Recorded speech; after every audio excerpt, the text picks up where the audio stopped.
Welcome to EBI's 100 Screening News Update. Over the last 3 years, our team has worked hard to bring you the latest information on pre-employment screening. We've interviewed some of the biggest industry movers and shakers.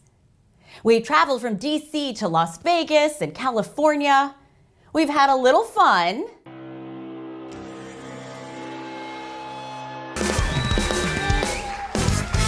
And he was wearing nothing but a thong. For this guy was a particularly bad idea. And had our fair share of bloopers. God, freaking. Start over. Or that is really, what? Roll back, I need to see that. Stoned rabbits. It's all falling apart. But through it all, our one and only goal is to keep you informed in this rapidly changing world of background screening and drug testing. We hope you'll continue to tune in and share our broadcast with friends and colleagues. And with that, let's get to this week's news. Things like Apple Pay and Google Wallet have made carrying an actual wallet a thing of the past for some. But if you forget that wallet and you get stopped for speeding, you're not going to be a happy camper. That's why Colorado, Iowa, Idaho, Maryland, and Washington, D.C. are taking part in a 2-year pilot program to offer digital driver's licenses. The license will look just like the plastic kind, but will live on your cell phone. It will also be a full-blown app with security protection and eventually real-time data from the DMV. There are still lots of potential potholes that need to be dealt with, including Fourth Amendment questions if you have to hand over an unlocked cell phone to an officer. Stay tuned for developments.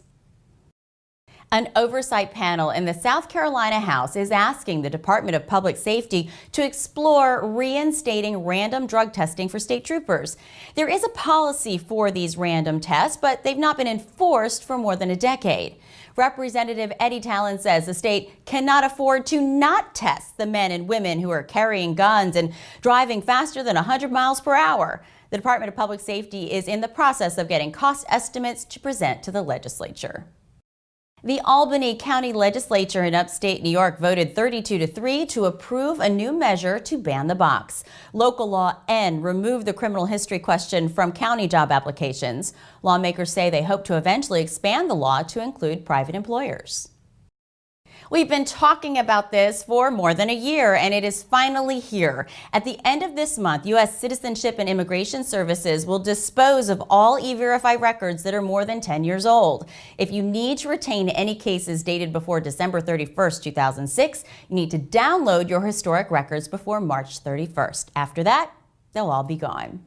And that's all for today. Be sure to join us every week for more news, and be sure to check out EBIinc.com for more screening information. I'm Jennifer Gladstone. See you next time.